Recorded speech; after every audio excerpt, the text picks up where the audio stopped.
नमस्कार, प्रणाम। मैं राम समाधिया एक बार फिर से हाजिर हूँ आप सभी के सामने एक हिस्ट्री की एक और सच्ची स्टोरी के साथ में। उम्मीद है कि आप सभी लोग अच्छे होंगे, खुश होंगे, स्वस्थ होंगे, अपनों के साथ होंगे। और यदि आपने चैनल को सब्सक्राइब नहीं किया है तो प्लीज कृपया करके चैनल को सब्सक्राइब कर लीजिए, जिससे कि कहानियों का सफर यूं ही चलता रहे। और प्लीज अपनी राय कमेंट बॉक्स में जरूर दिया करें और लाइक भी कर दिया करें, जिससे कि थोड़ा सा मुझे हौसला भी मिलता है। वैसे तो खैर आप सभी लोग जानते ही होंगे कि जब भारत आजाद हो रहा था तब ब्रिटिश राज ने सभी मौजूदा रियासतों को और राजतंत्रों के सामने पेशकश की थी कि वो भौगोलिक स्थितियों के लिहाज से भारत और पाकिस्तान में से किसी भी एक में अपना विलय कर लें। तब जम्मू और कश्मीर के महाराजा हरि सिंह ने स्वाधीनता की घोषणा कर दी थी। यानी उनका कहना था कि ना तो हम भारत के साथ जुड़ेंगे और ना ही हम पाकिस्तान में जाएंगे, बल्कि अपनी स्वतंत्र पहचान बना करके रखेंगे। हालांकि उसके बाद में ऐसी स्थितियां पैदा हुई कि उन्हें कश्मीर का भारत में विलय करना पड़ा। अब महाराजा हरि सिंह 1925 में कश्मीर की गद्दी पर बैठे थे। वह अपना अधिकांश समय, उस समय मुंबई का नाम बम्बई हुआ करता था, तो बम्बई के रेस कोर्स में अपनी रियासत के बड़े जंगलों में शिकार करते हुए बिताया करते थे। अब कश्मीर में तब उनके सबसे बड़े विरोधी थे शेख अब्दुल्ला। अब्दुल्ला का जन्म शॉल बेचने वाले एक व्यापारी के घर में हुआ था। उन्होंने अलीगढ़ की मुस्लिम विश्वविद्यालय से एमएससी की थी। पढ़ने में कुशाग्र होने के साथ साथ वह शानदार वक्ता भी थे। उन्हें अपनी बातें तर्कों के और तथ्यों के साथ रखना अच्छे तरीके से आती थी। शेख अब्दुल्ला ने पहले प्राइवेट स्कूलों में टीचर की नौकरी की, फिर सियासत में कूद पड़े। उन्होंने सवाल उठाना शुरू किया कि इस सूबे में मुसलमानों के साथ भेदभाव वाला सलूक क्यों हो रहा है। बहुसंख्यक होते हुए भी वो नौकरी और दूसरी बातों में पीछे क्यों हैं। 1932 में उन्होंने महाराजे के खिलाफ जो बढ़ रहे असंतोष को आवाज देने के लिए ऑल जम्मू कश्मीर मुस्लिम कॉन्फ्रेंस का गठन किया। 6 साल के बाद उन्होंने इसका नाम बदलकर नेशनल कॉन्फ्रेंस रख लिया, जिसमें हिंदू और सिख समुदाय के लोग भी शामिल होने लगे। इसी समय अब्दुल्ला ने जवाहरलाल नेहरू से नजदीकियां बढ़ानी शुरू कर दी। दोनों हिंदू मुस्लिम एकता और समाजवाद पर एक मत थे, तो नेशनल कॉन्फ्रेंस और कांग्रेस में नजदीकियां भी शुरू होने लगी। अब महाराजा के मन में स्वतंत्र होने का विचार जो है जड़ें जमा चुका था। वह कांग्रेस से नफरत भी करते थे, इसलिए भारत में शामिल होने के बारे में सोच भी नहीं सकते थे। लेकिन अगर वो पाकिस्तान में शामिल हो जाते तो उनके हिंदू राजवंश का सूरज अस्त हो जाता।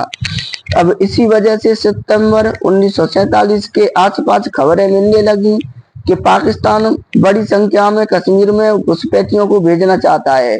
अब इस बीच 25 सितंबर 1947 को महाराजा ने शेख अब्दुल्ला को जेल से रिहा कर दिया। डोमिनिक लेपियर की किताब फ्रीडम एट मिडनाइट कहती है, जहां तक महाराजा हरि सिंह का सवाल है तो वो अब भी आजाद कश्मीर के ख्वाब में ही जी रहे थे। 12 अक्टूबर 1947 को जम्मू कश्मीर के उप प्रधानमंत्री ने दिल्ली में कहा कि हम भारत और पाकिस्तान दोनों के साथ दोस्ताना संबंध कायम रखना चाहते हैं। महाराजा की महत्वाकांक्षा कश्मीर को पूर्व का स्विट्जरलैंड बनाने की थी, एक ऐसा मुल्क जो बिल्कुल निरपेक्ष होगा। उन्होंने आगे कहा कि केवल एक ही चीज हमारी राय बदल सकती है और वो ये है कि अगर दोनों देशों में से कोई भी हमारे खिलाफ शक्ति का इस्तेमाल करता है तो फिर हम अपनी राय पर पुनर्विचार करेंगे। अब इन शब्दों के बोले जाने के केवल 2 हफ्ते बाद ही हजारों हथियारबंद कबायलियों ने राज्य पर उत्तर दिशा से हमला कर दिया।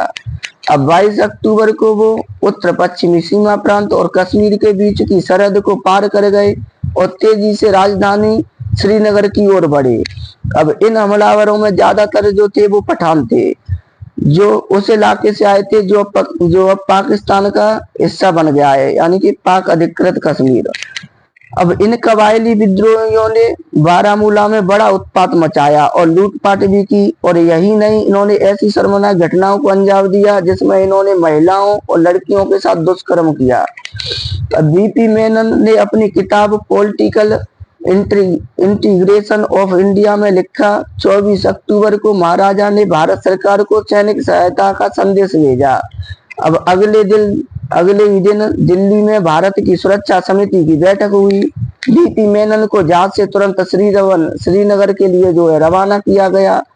उन्होंने श्रीनगर में महाराजा से मुलाकात करने के बाद उन्हें हमलावरों से सुरक्षित जम्मू जाने की सलाह दी।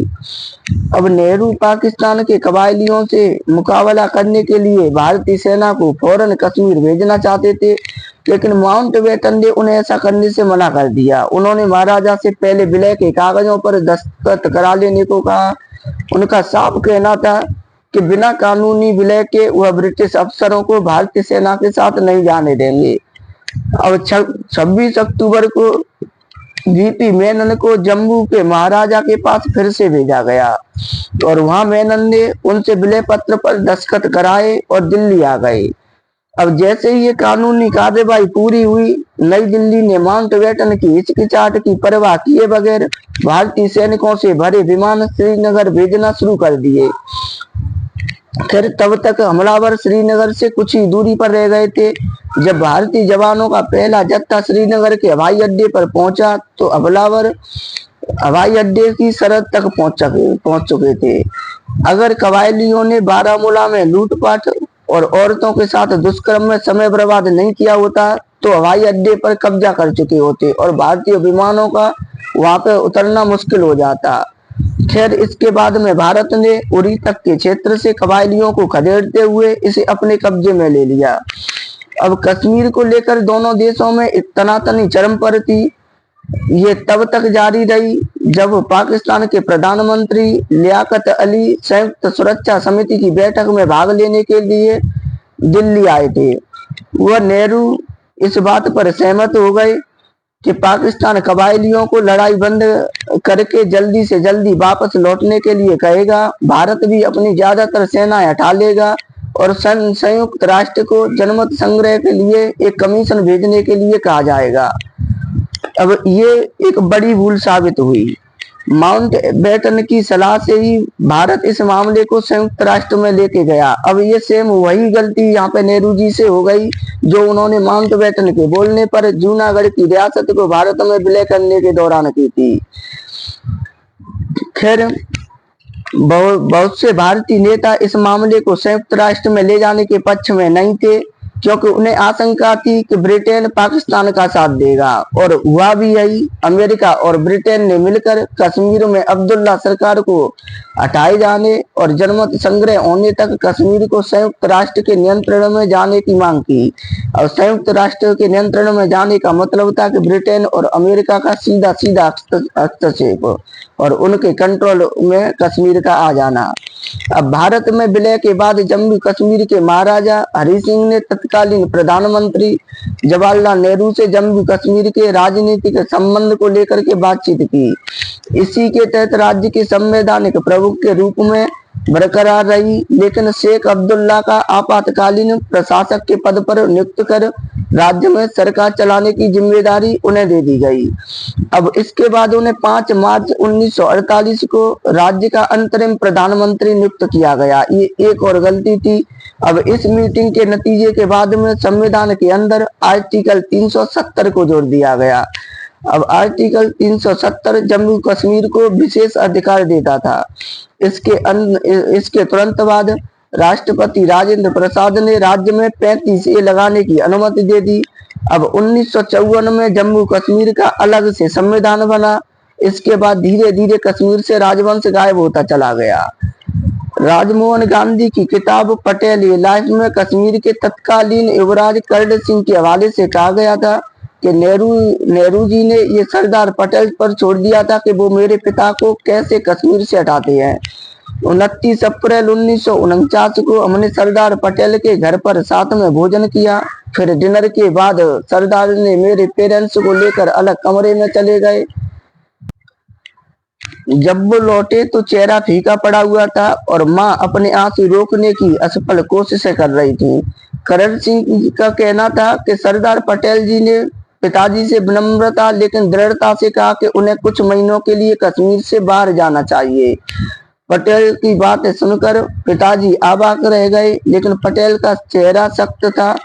उन्होंने ये भी कहा कि ये राष्ट्र हित में होगा। जब सरदार पटेल जी हमें बाहर गेट तक छोड़ने आए तो उनका जो चेहरा था भिंचा हुआ था, पर शक्ति बरकरार थी। हालांकि इसके बाद जम्मू कश्मीर में बड़ी सियासी उठापटक हुई। एक जमाने में नेहरू जी के करीबी रहे शेख अब्दुल्ला को खुद नेहरू ने लंबे समय के लिए जेल में डाल दिया। अब 1957 में जम्मू कश्मीर में पहली बार जो है विधानसभा के चुनाव हुए। इसमें जम्मू कश्मीर नेशनल कॉन्फ्रेंस विजयी रही और पार्टी के नेता बख्शी गुलाम मोहम्मद मुख्यमंत्री बने। तब से लेकर अब तक वहां पर कुल 11 बार विधानसभा के चुनाव हो चुके हैं और 2014 में चुनाव में पीडीपी और बीजेपी ने राज्य में गठबंधन सरकार बनाई थी, लेकिन वर्ष 2018 में बीजेपी ने महबूबा मुफ्ती की सरकार से समर्थन वापस ले लिया। तब से वहां पर जो राज्यपाल का शासन लागू था। अब भारत में विलय के बाद से ही कश्मीर को धारा 370 और 35A के जरिए जो खास दर्जा मिला हुआ था, उसे केंद्र की एनडीए सरकार ने 2019 में आर्टिकल 370 में संशोधन करके काफी कम कर दिया। हालांकि अनुच्छेद 370 को पूरी तरह से हटाया नहीं गया है। कुछ लोगों में ये भ्रम है कि 370 को हटा दिया गया, लेकिन इसे पूरी तरीके से हटाया नहीं गया है। इसका प्रभाव कुछ कम कर दिया है, बल्कि इसके पहले 2 उपबंधों में जिस तरह बदलाव हुआ है, इससे इस राज्य पर केंद्र की पकड़ न केवल मजबूत हुई है, बल्कि आने वाले समय में यह कई तरह के संविधान संशोधन करके नियमों में बदलाव का मार्ग भी प्रशस्त हो गया है। सरकार ने इसके अलावा 35A को जरूर खैर पूरी तरीके से हटा दिया है। इसके साथ ही इस पूरे राज्य को 2 हिस्सों में बांटा गया है, एक जम्मू कश्मीर और दूसरा लद्दाख। इसमें जम्मू कश्मीर में निर्वाचित विधानसभा रहेगी, वहीं पर लद्दाख पूरी तरीके से केंद्र शासित प्रदेश रहेगा। इसी के साथ ही ये कहानी का सफर भी यहीं पे खत्म होता है और उम्मीद है कि आपको वैसे तो खैर ये पहले से भी पता होगा, लेकिन मैंने जो इसमें जो बताने की कोशिश की, उम्मीद है कि आपको तो मेरी बातें रखने का थोड़ा सा तरीका जो समझ में आया होगा कि इसमें कैसे जवाहरलाल नेहरू जी से एक और बार गलती हुई, जहाँ पे उन्होंने माउंटबेटन के बोलने पर संयुक्त राष्ट्र सभा में वो जो है जम्मू कश्मीर का मुद्दा लेकर के गए, और यही वो गलती थी जो भारत को आज तक परेशान करती आ रही है।